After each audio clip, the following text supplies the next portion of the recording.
Hey guys, and welcome to Comic Realm with Tiffany. And of course, I'm your host, Tiffany, and today we'll be talking about Stan Lee, Fantastic Beasts, and The Weeknd, and much more, so stay tuned.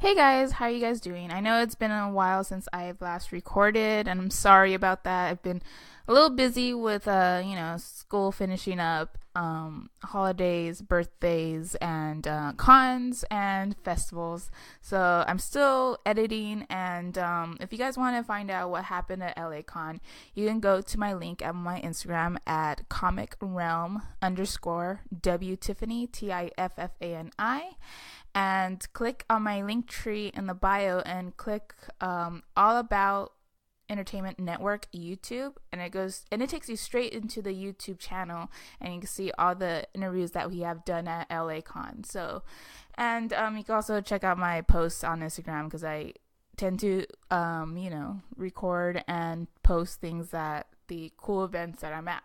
So check that out. And also, let's get into some sponsors. You all know I am affiliated with Funko Pop, so all you have to do is go to www.comicrealm.net, click the banner, and you get 10% off your anything that you buy from the website. You get 10% off. So holidays are coming, people love Funko Pops, and they sell shirts, all kinds of cool stuff you could find, and like they always keep you updated on what's new, coming up with the pops. So it's like every weekend they're coming up with a new pop and all this amazing stuff. So it's like I'm trying to save as much as I can so I could buy all those things, but this also helps, giving you that cool discount as well. And also, if you're trying to look for a good book this month, or for the long days at work, go to audibletrial.com/comicrealm, and you get your first 30 days for free. You get one book for free, and all you have to do is sign up and try out the trial, and if you like it, that'll be amazing, because you can also keep going and getting new books, so you can find out like what books that you're like been wanting to read but you don't have time, or something that you want to listen to. If you want to listen to some literature like at work, just to keep the time go fast, I recommend it. I do it all the time. I listen to a lot of like Stephen King, Harry Potter, Jurassic Park. You have all those. It's like an unlimited library of books you can choose from, and I'm giving you like a free book for 30 days, and if you quit your trial, you still get to keep that book. So it's a win-win. And also, I know that they just recently released a new Fantastic Beasts book, and my buddy Dan Fogler is going to be the narrative of it, so go ahead and check that out. That's pretty awesome. I'm going to get that for sure. So go ahead, audibletrial.com/comicrealm, and you get your first book for free. You can try it out for 30 days, and if you don't like it, you still keep that book. So go ahead and check that out. In other words, let's get into some news.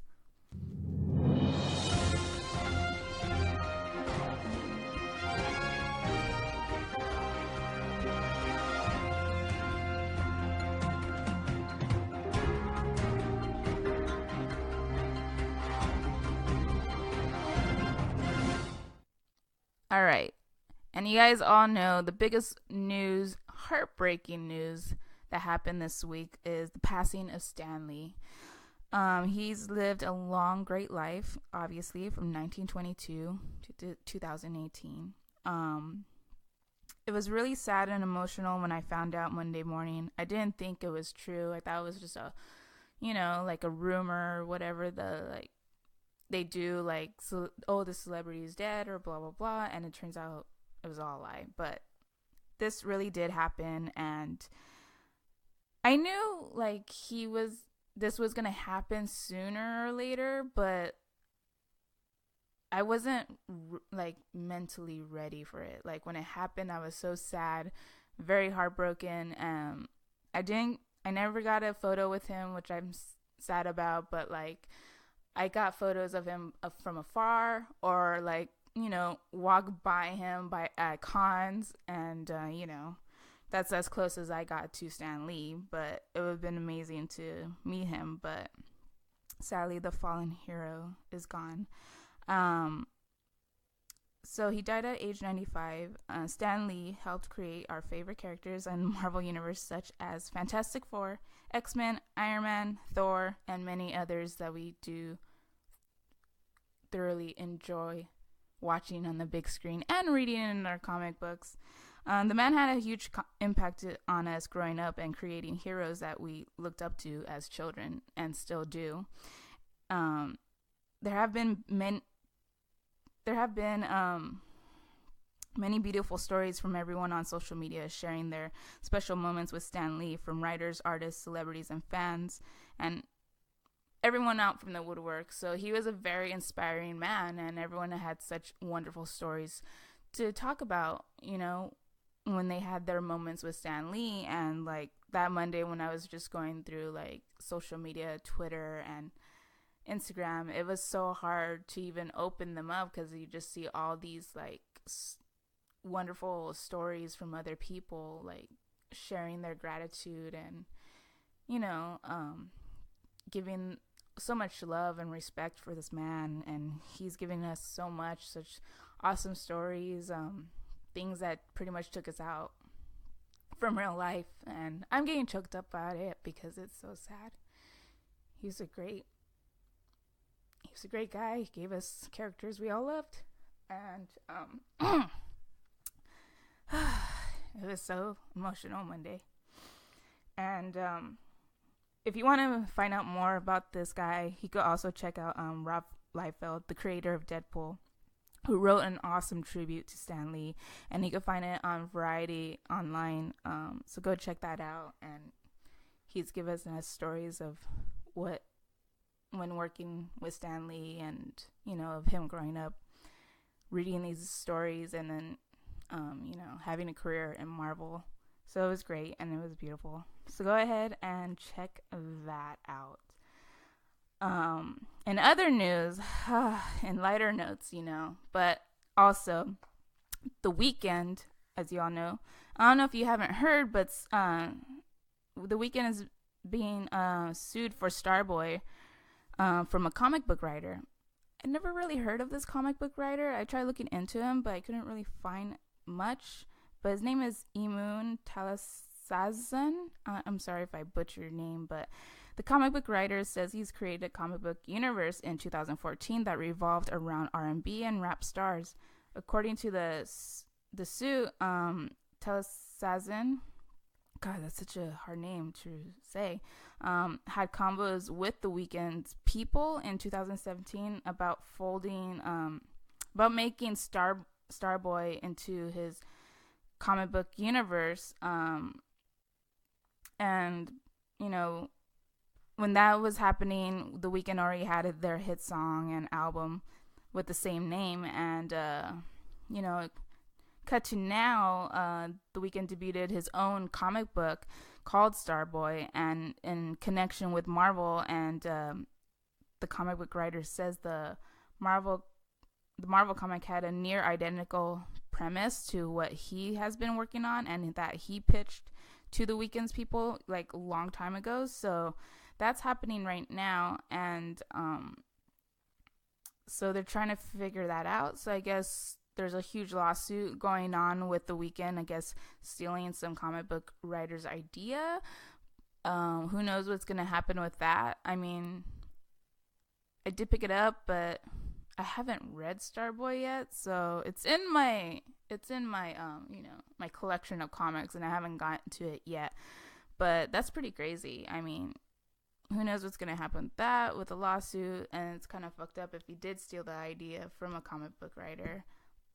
But who knows how this is all going to turn out. So, hit me up on my Instagram and give me your opinion about it. I'll be posting this up about the whole lawsuit issue on my page.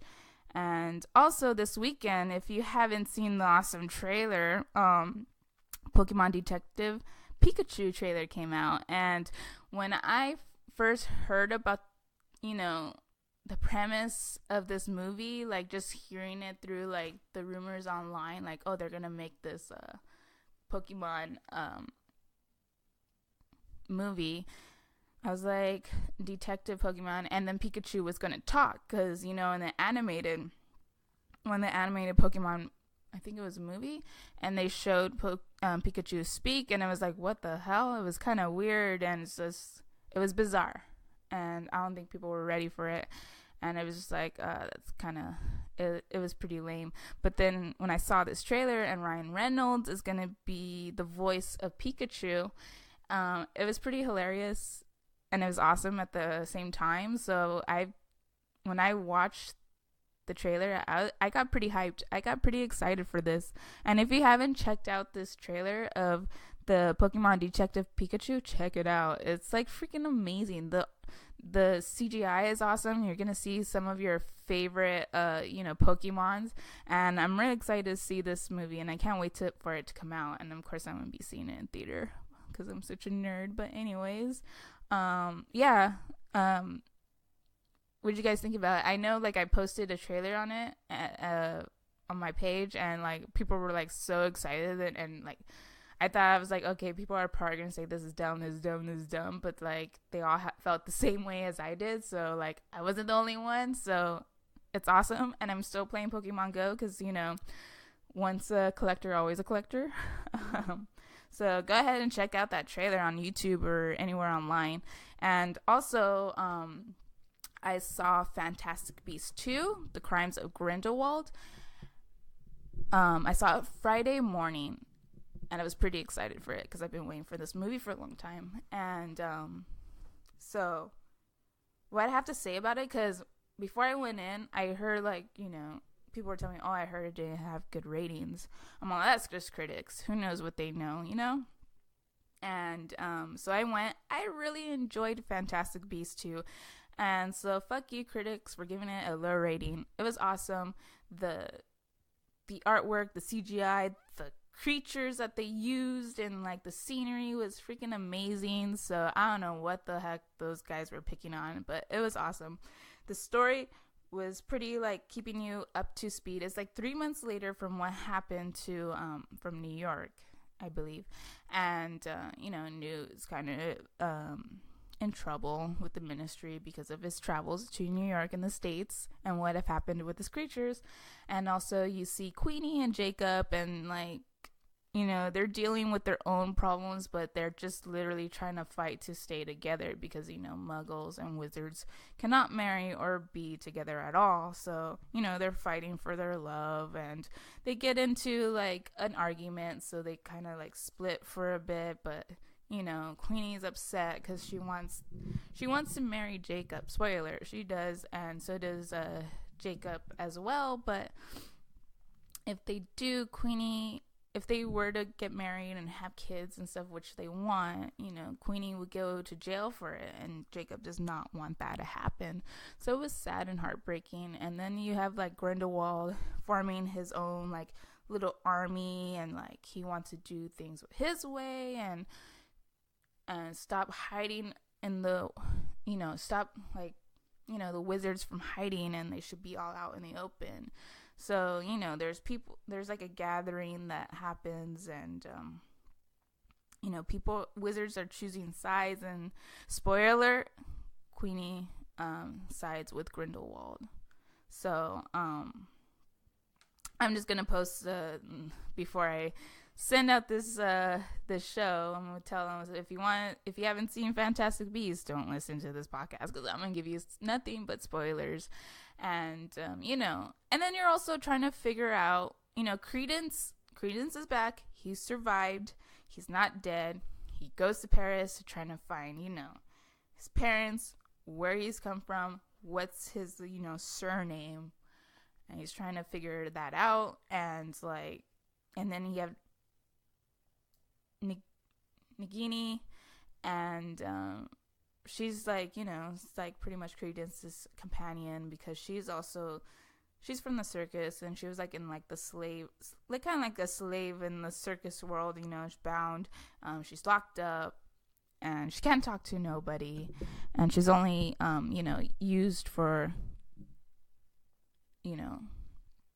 for a show just because she can turn into a snake, and she has like kind of like a disease, like in the future she's gonna stay a snake.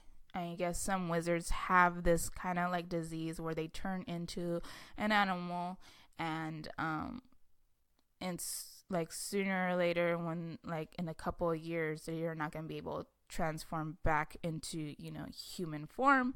So that's kind of sad. And you're just figuring out, Newt is trying to figure out how to stop Grindelwald, and he's teaming up with Dumbledore, and they're going behind the Ministry's back, and just a lot of things are happening. And towards the end, oh my god, it just leaves you on a huge like, what the heck? It's like, I can't wait for the third movie, but it's just like, it's mind blowing, because you know what? There's another Dumbledore out there, a brother that's been missing, I guess, and not known in the Dumbledore family. So that was pretty crazy. And you know who that Dumbledore is? It's Credence, because from what Dumbledore has said earlier in the film, a phoenix appears in their family when they're like in dire need of like kind of help, or whatever like big thing that's happening into their life, a phoenix will appear. A phoenix appears for Credence. So, and then Grindelwald tells him he is a Dumbledore. So it ends at that cliffhanger, that major cliffhanger, and it's like, holy shit. And this is a 2 hour and 14-minute movie, and it did not feel like a 2 hour and 14-minute movie. It felt like an hour, and I thought there was going to be more after that, but it just closes off from right there. And I'm like, literally, I was like at the movie theater, when it ended, I was like, what the fuck?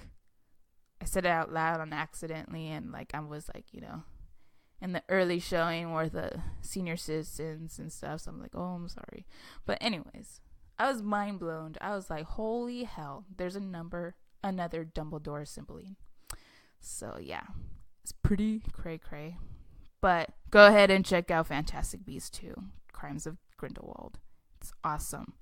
And I give it like 2 thumbs up.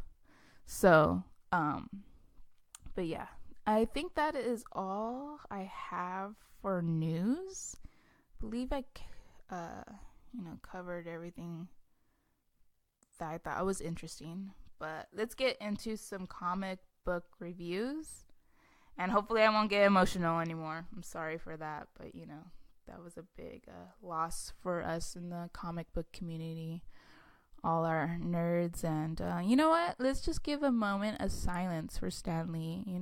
He deserves it. He deserves a lot more. So let's go ahead and start that.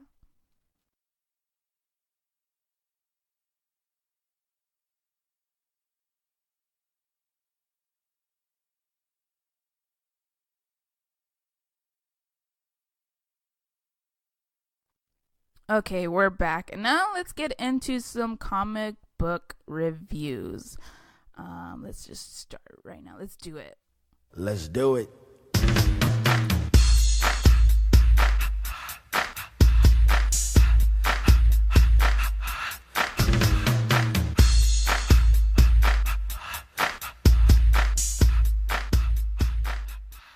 All right, now that I got you into the groove of things, I've read the Marvel's Unstoppable Wasp 1 and 2, and it's written by Jeremy Whiteley, and the art is by, I'm gonna butcher this last name, so bear with me. Art is Guruhiru. I'm sorry, but it's Gurihiru. I'm very bad with pronunciation. See, I can't even say it. Pronunciation. So anyways, it was pretty interesting because we're following the Wasp, and she's from like the champions and stuff. And she was born to Hank Pym, the original Ant-Man, and his first wife, Nadia, who was kidnapped as a child and raised in the Russian Red Room program. By reverse engineering her father's shrinking Pym particles, she was able to escape and travel to America to begin her life as the brand new Wasp. She has been an Avenger and a champion, but her most important role is being the founder of and leader of Genius in Action Research Labs, aka Girls, which is a collective of girls who are like prodigies using science and engineering to change the world. And Nadia also runs into, in the story, an old friend whom she tries to get in contact for some time, but also reveals something unbelievable to Nadia. So, spoiler alert, her father may not be dead. He could be alive, but we are not sure yet. And also there's like an expo debut approaching, so Nadia has realized that she has been stretching herself really thin. And she hasn't invented anything for such a long time, so she's stressing out about it and trying to catch up.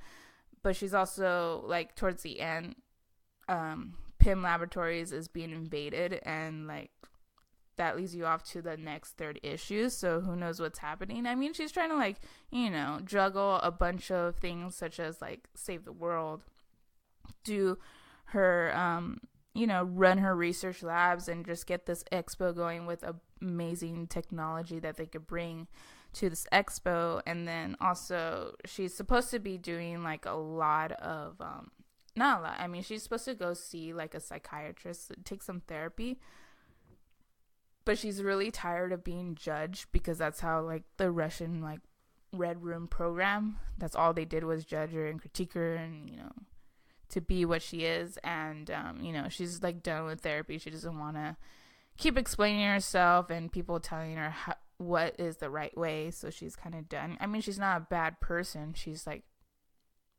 has a lot on her plate. A lot of people get that in certain points of their lives, and she's trying to figure out schedule wise of doing this, trying to get everything worked well in her life. But things happen, a robbery happens, or like a freaking animal all of a sudden comes and attacks the city, so she has to go and save the people.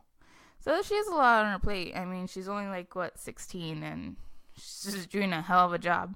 But anyways, my next a comic review is Image Comics Blackbird #2. The writer is Sam Humphries, and the artist, amazing artist, Jen Bartel. I mean, the artwork in this comic is amazing. So you guys could catch up. I mean, we're barely on #2. #3 hasn't come out yet.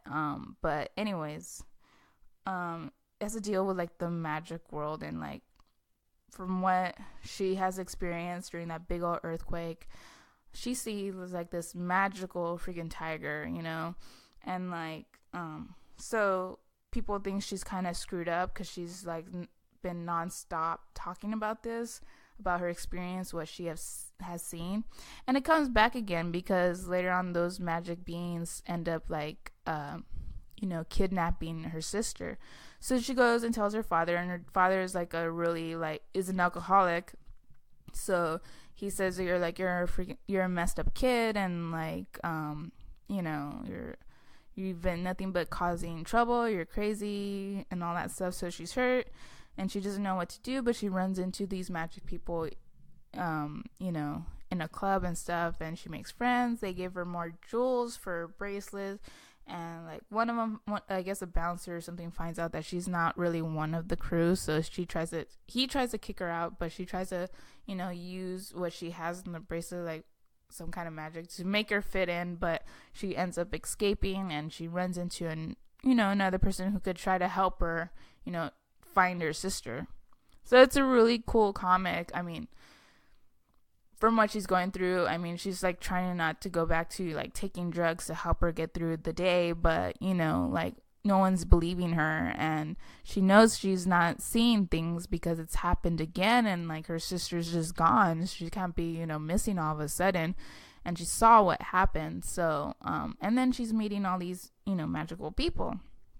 So go ahead and check that out. And like with like this comic, I mean, the story is really awesome, like really well written, and the art like they use is so amazing because of the colors that they use. It's just like it's awesome. It's beautifully done. So go ahead and check that out. That's Image Comics Blackbird #2. You can also check out, of course, one of my favorites, Boom Studios Go Go Power Rangers #14. A lot of shit's going down because Trini and Jason are in another world, and they're trying to like, survive on this like weird planet. And they switched costumes when they were like kind of like teleported there. So Trini is wearing the Red Ranger outfit, and then Jason's wearing the Yellow Ranger outfit. And during this time, since they're missing, everyone on the crew of the Power Rangers are trying to figure out like where they go. How come they're not, responding to our text messages or communicators? What's going on? And then they're trying to, make excuses to their teachers and like friends or where they could be, and their jobs too. And they say, oh, like he's sick or whatever, like his grandma's in the hospital. And then like one was like, oh no, we got a message from them that they're like they couldn't make it and blah blah blah, or like they couldn't make this test, can they have extension? And like the teacher's like, oh, I received this message. It's like, who's sending these messages to them, And they go to Zordon, and they're trying to figure out where they're at, and they find in the globe where they are. So they're still alive, but they're trying to figure out where they are located. So Billy's trying to figure that out. And it's just pretty crazy because there's these monsters on this planet where Trini and Jason are. So they're trying to like survive.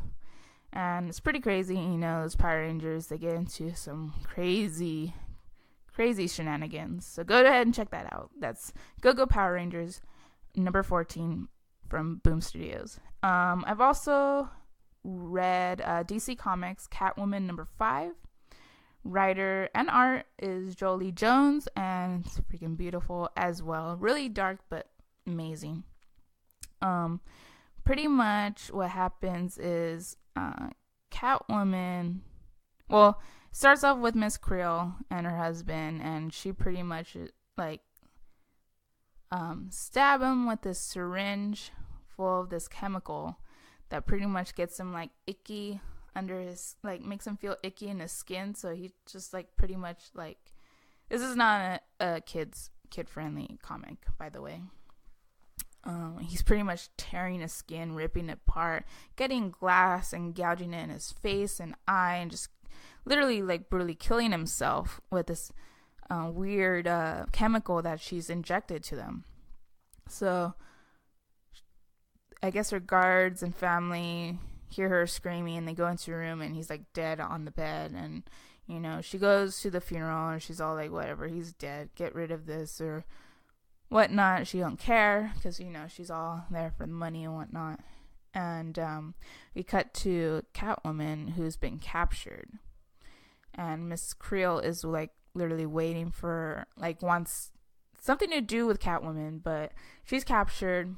But she eventually, kind of like gets untied and kicks this guy's ass, and it's like pretty much a be continued. So another cliffhanger, and it's a really good comic book. I mean, we're on #5, so go ahead and try to, go on Comixology and read the rest of it. I mean, the Joelle Jones is like doing an amazing job, and like the art is great, the writing is amazing. So that's DC Comics Catwoman #5.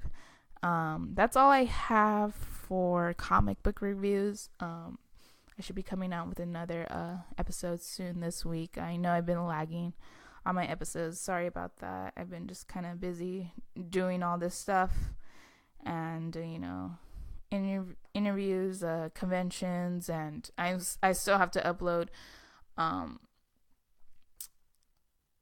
photos from the Big Adventure Fest, which was pretty awesome and fun. Sadly, I was kind of ill on Saturday, so I was like, body aches and from a cold and stuff. And luckily, I went to Walmart and stocked up a bunch of medication and emergencies, so I was good to go the next day. So I got to see a bunch of bands there barely even heard of. I mean, I heard of Modest Mouse, Cold War Kids, and Empire of the Sun, but I've only heard their radio hits. But from what I've saw and listened to, it was pretty awesome. I even got new bands that I kind of started to like and started listening to as well from the show. So I heard this band called Echoes and Pretty Nails, and started getting into more of Empire of the Sun and a bit of Modest Mouse. My friends were all showing me some more music of them, so it's pretty cool. I mean, their lyrics are pretty really well, really good. So I'm starting to get into it, and all in all, the festival was cool. Ran into one of my good friends, and it's pretty awesome. And I hope they have a second annual next year. And I'll be posting those photos soon, because I got a bunch from the photo pit that they let me have access to. So, and I took a bunch of video that I still have to create and for the YouTube as well. So stay tuned. I'll be doing that. And also with LA Con, you could check it out on the link tree on my Instagram, comicrealm_WTIFFANI. And it'll send you a bunch of links to my YouTube videos, and you'll find the LA Comic Cons under All About Entertainment YouTube. You can also check out their pages there as well. Everything that you want to find about me, you'll find in the link tree in my Instagram bio. So go ahead and give me a follow on that. You can also listen to this episode on Spotify, Apple Podcasts, Podbean, and try and submit into iHeartRadio. And what else have I been up to? Just a lot of things, and school and all this stuff. And recently I'm helping my parents repaint the house, so I've been super busy with that as well. So kind of cut into my podcasting time, but you know what? I finally had a break. I'm home alone, so it was the perfect timing to start recording and let you guys know what's been happening and what news I've been wanting to talk about as well. So I hope you enjoyed this episode, and I need to now read some more comic books for this upcoming week. But no worries, I'll be coming back in the game of this. And also, if you don't hear from me before Thanksgiving and hear from me after, happy Thanksgiving. Hope you guys have an awesome holiday, and eat a lot of food and get all fatty like how I'm gonna be. And it's gonna be fun because I'm gonna be hanging out with my nephew, which I love the most. And so happy holidays, and I'll see you guys next time. So later.